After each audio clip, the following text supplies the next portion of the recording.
A runway stretches across the high plains of Montana, 13,500 feet of concrete cracked by weather and time, weeds pushing through the fissures.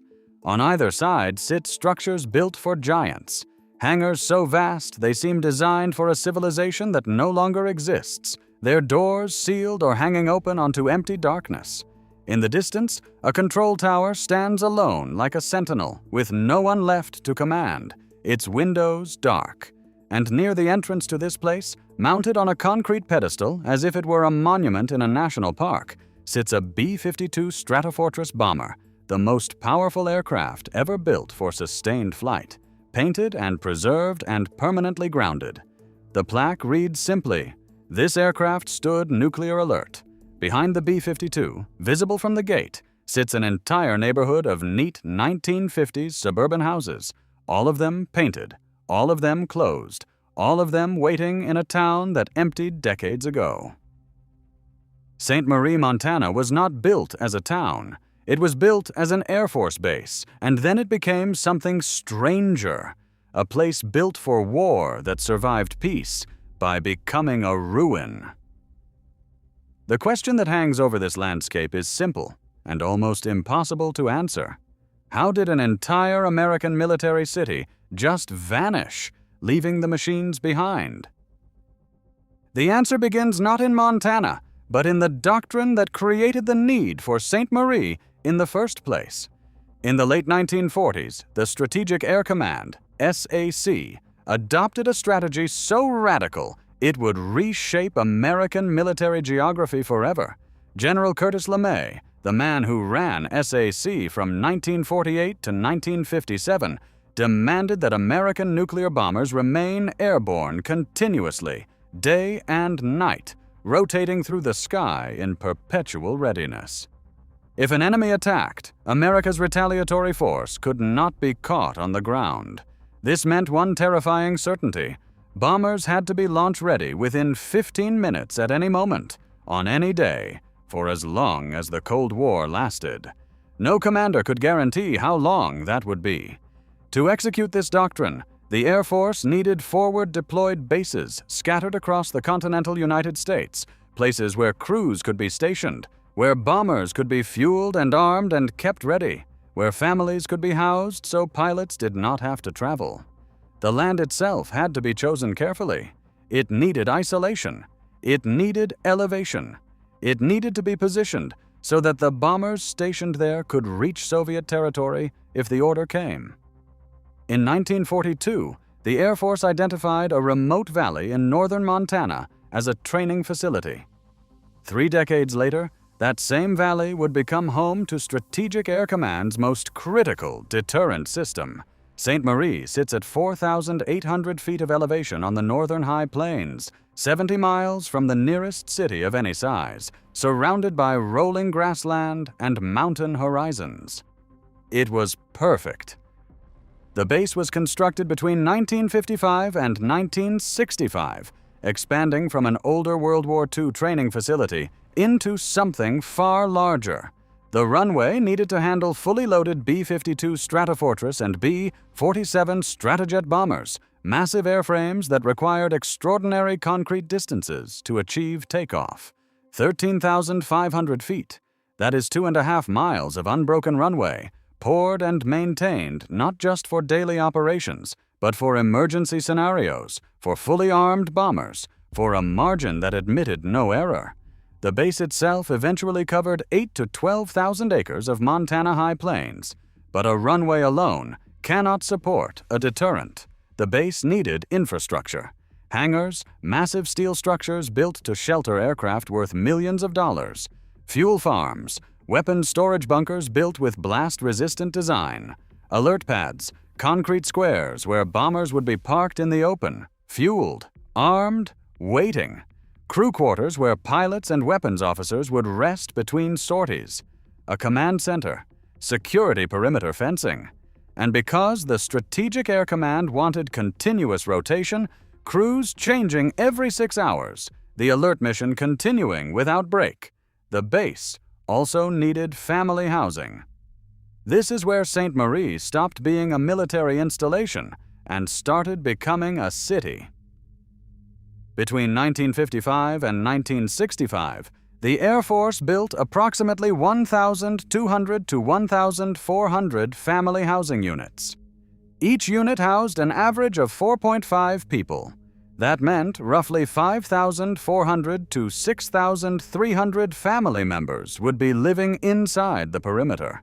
The base constructed 2 elementary schools, 1 middle school, and 1 high school to educate military children, a base hospital with a full maternity ward, a commissary with tax-free shopping, an officers' club, and an enlisted club, a bowling alley, a movie theater, a chapel. The pre-military population of Ste. Marie had been around 800 people.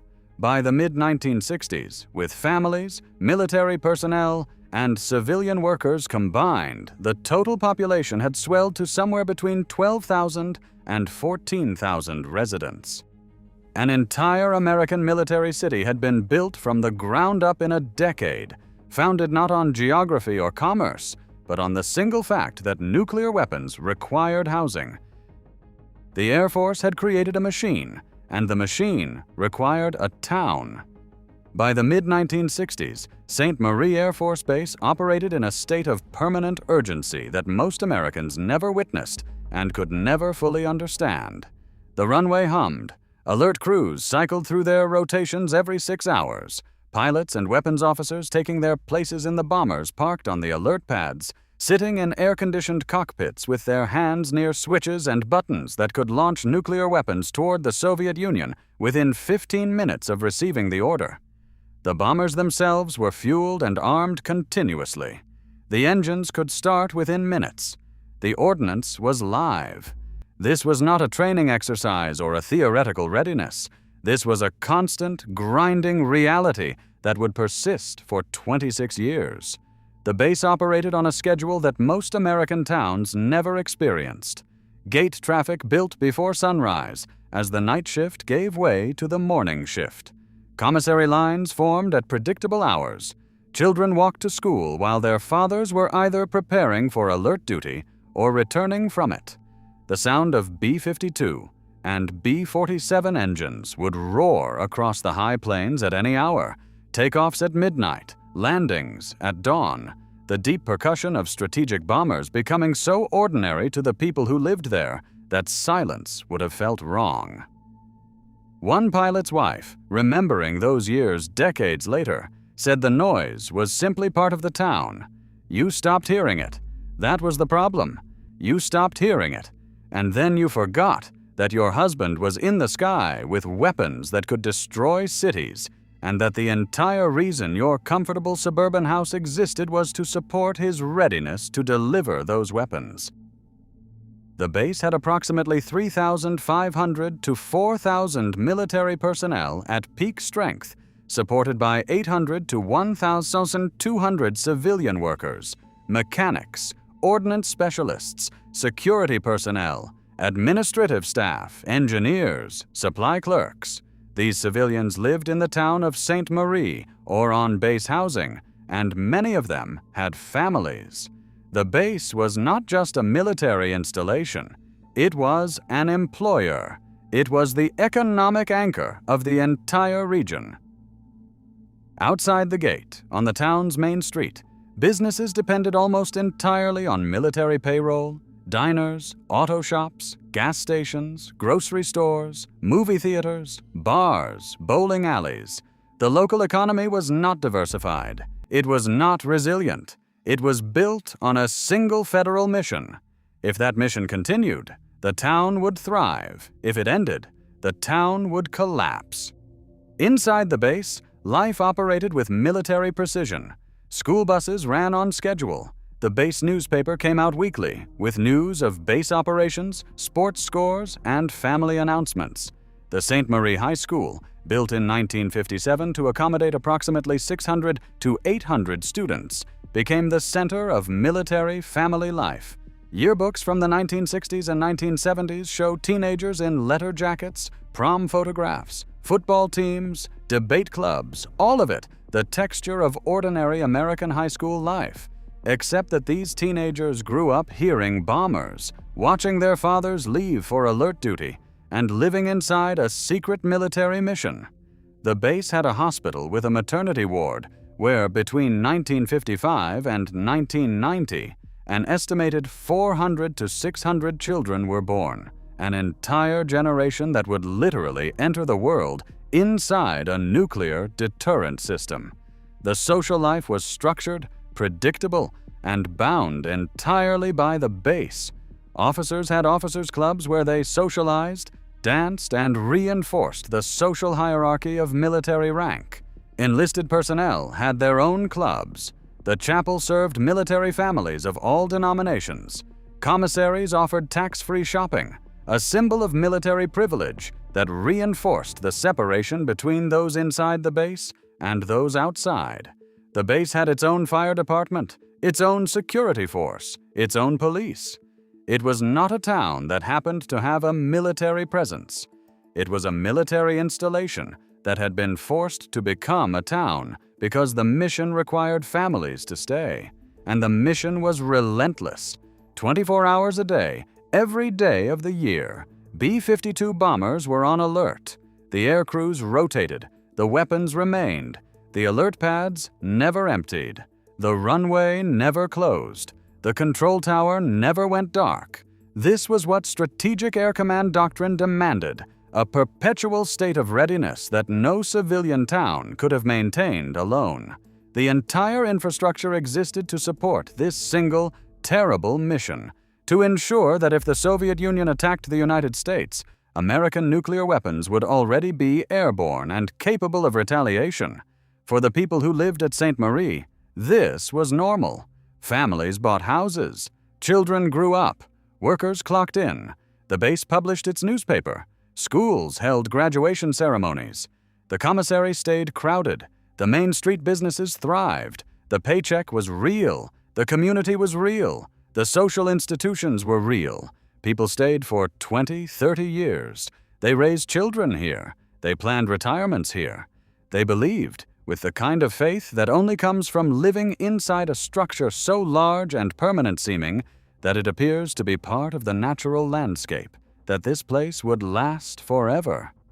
The dangerous part was this: everyone believed it at exactly the moment when the foundations were already beginning to crack. The Cold War was real. The Soviet threat was real. The deterrent mission was real. But the assumption that this arrangement would continue indefinitely was not based on anything permanent. It was based on the continuation of a single political condition, the Cold War itself. And that condition, unknown to the pilots rotating through alert duty, unknown to the wives shopping at the commissary, unknown to the children sitting in classrooms at St. Marie High School, was already starting to show the first signs of collapse.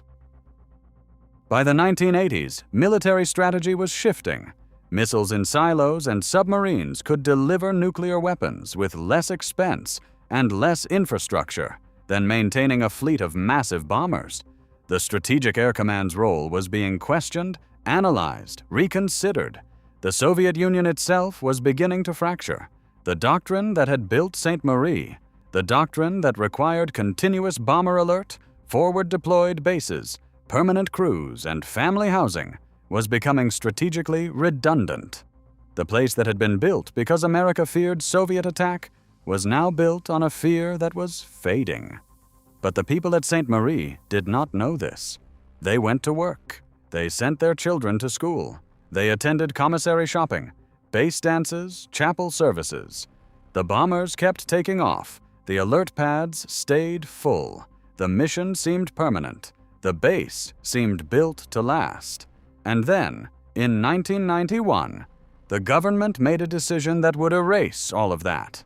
The Base Realignment and Closure Commission, BRACI, convened in 1991 with a mandate that seemed almost surgical in its purpose.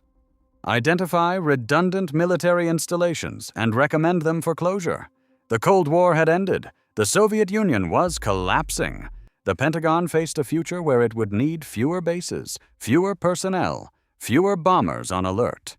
The committee reviewed St. Marie Air Force Base and reached a conclusion that was, from a purely strategic standpoint, logical. The base's mission was no longer essential. strategic bombers could be consolidated at fewer, larger installations. The continuous alert doctrine that had justified the base's existence for 26 years was being quietly discontinued. Sainte Marie was on the closure list. The decision arrived not as a dramatic announcement, but as a bureaucratic judgment. One vote, one closure decision. The mission that had built the entire town, that had created the jobs, that had housed the families, that had justified the schools and the commissary and the hospital and the chapel and the Main Street businesses. That mission was deemed unnecessary. The government would begin relocating personnel. The base would be deactivated. The families would be ordered to move. What happened next was a cascade. Military personnel received transfer orders. Families began packing. Relocation started in 1991 and accelerated through 1995. Within 5 years of the BRAC decision, the military personnel at Sainte Marie had declined by approximately 70%. The base population that had peaked at 3,500 to 4,000 military personnel shrank to roughly 1,000. The town population that had reached 12,000 to 14,000 people began to contract. Families left. Schools lost enrollment. The base commissary, once crowded, began to feel empty. The alert pads, which had held bombers for decades, sat silent. Sainte Marie High School, built in 1957 to educate the children of base families, closed in 1996. The building still stands, a brick structure from the mid-20th century, designed for teenagers who would grow up and scatter across the country, carrying memories of a place that no longer existed as they remembered it. The enrollment had dropped so precipitously that there was no longer a need for a full high school. Students were consolidated into other districts. Teachers were laid off. The yearbooks stopped. Outside the base gates, on the main street of Sainte Marie, the economic collapse was swift and brutal. The auto shops closed, the diners closed, the bars closed, the grocery stores closed, the gas stations closed, the movie theater closed, the bowling alley closed. Approximately 60 to 70% of the non-military town businesses ceased operations between 1992 and 2005. The ones that survived were serving a population that had shrunk by 80 to 85%. A woman who had owned a restaurant near the base later said that she could see the moment it became clear. When the military families stopped coming, there was no one left to serve. The paycheck was gone. The customer base was gone. The reason to stay was gone. The family housing neighborhoods that had been built to feel permanent, the neat 1950s suburban streets with their standardized military housing units began to empty. For sale signs appeared. Many houses remained unsold because there was no one buying. Some stood vacant for years. Military property management eventually boarded many of them. Others were sold to civilians at a loss. The streets that had been full of children, where families had planted trees and built memories, became quiet. The silence was not peaceful. It was the silence of abandonment. But the physical infrastructure of the base remained. The runway did not disappear. The hangars did not vanish. The control tower did not collapse. Approximately 40 to 60% of the original base infrastructure, buildings, runways, hangars, barracks, administrative structures, remained standing after the military mission ended. The Air Force did not demolish the base entirely. Demolition would have been expensive. Instead, many structures were sealed with chains, padlocks, and boarded windows. Chain-link fencing was erected around certain areas. No trespassing, U.S. government property signs were posted. The base became a suspended space, neither maintained nor destroyed, waiting for a future that might never come. And then the hidden cost revealed itself. Environmental testing identified contamination in soil and groundwater across significant areas of the base. Aviation fuel, the kind used to fill B-52 and B-47 bombers for 26 years of continuous alert, had seeped into the earth. Hydraulic fluids, degreasing solvents, and ordnance residue from the weapons storage areas had contaminated the water table. The Environmental Protection Agency designated Sainte Marie Air Force Base as a Superfund site. Cleanup would be necessary. Cleanup would be expensive. Cleanup would be prolonged. The estimated cost of environmental remediation ranged from $50 to $150 million, depending on which cleanup contract, which EPA assessment, or which year's projection was consulted. The numbers were never final. Cleanup timelines were repeatedly extended. Contractors came and went. Groundwater testing continued. The fenced contamination zones remained fenced. Warning signs stayed posted. The base that had been defended as essential to national security was now being defended against as an environmental hazard. A single B-52 Stratofortress bomber was preserved as a memorial. Removed from the alert pad where it had sat fueled and armed for years, it was mounted on a concrete pedestal near the base entrance gate. A plaque was affixed identifying it as a symbol of the alert mission. The aircraft was painted and maintained. Today, visitors can still see it, a massive airframe, wings spread, frozen in the moment of its last useful purpose. The B-52 is the most powerful image at Sainte Marie now. It is not a flying machine anymore. It is evidence. It is a monument to a mission that ended, and to the town that was built to support it. The military cemetery on base grounds still contains approximately 300 to 500 burials, dependents of military personnel, retirees who chose to be buried where they had lived. The cemetery is maintained. The graves remain. They are the physical proof that people did not just pass through Sainte Marie. They lived here. They raised families here. They died here. And their graves stayed behind, anchoring the place to the people who committed their lives to it. Today, Sainte Marie's population has stabilized at approximately 2,000 to 3,000 people. The town survived, but transformed into something smaller, something emptied. The families scattered. Some military retirees stayed. Some civilians moved in and bought the discounted military housing.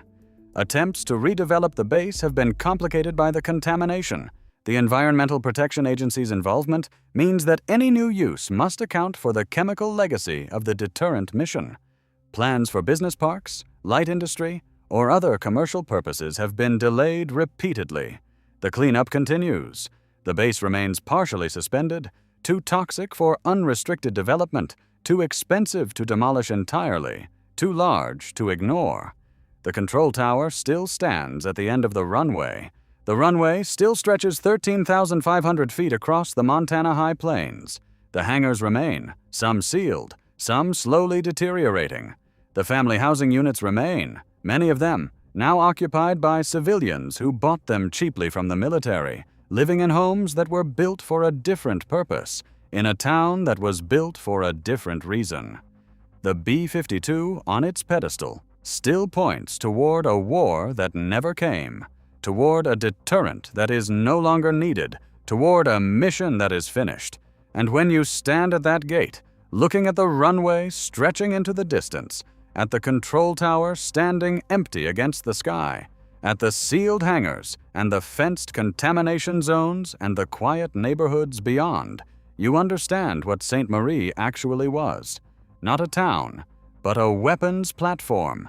Not a community, but a machine built to deliver nuclear weapons within 15 minutes of receiving an order. The machine worked. It worked for 26 years. But when the reason for the machine ended, the machine was simply abandoned. The structure remained. The people left. The mission disappeared. And what was left behind was evidence, physical proof that America once built enormous military cities with the assumption they would last forever, and then decided they were unnecessary and walked away, leaving the land poisoned and the buildings sealed and a generation of people scattered, carrying memories of a place that no longer exists.